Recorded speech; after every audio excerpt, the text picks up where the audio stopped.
Hi friends, in this video I will show you how you can fix Windows 10 lagging and slow performance issue.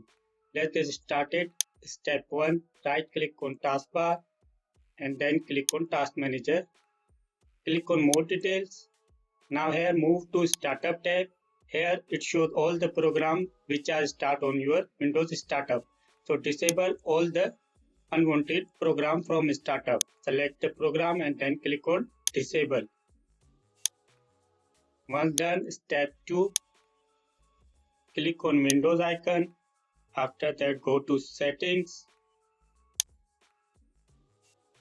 Now here find privacy. Click on it.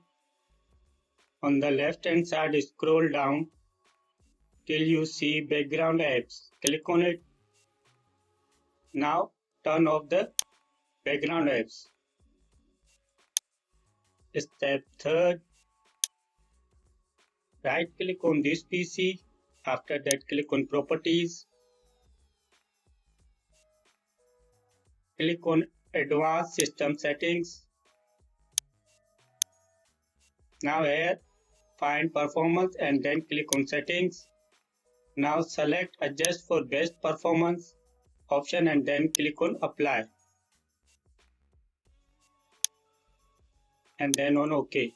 This will definitely boost your PC performance and lagging issue. If you find my video helpful, then do subscribe, like, comment. Thanks for watching.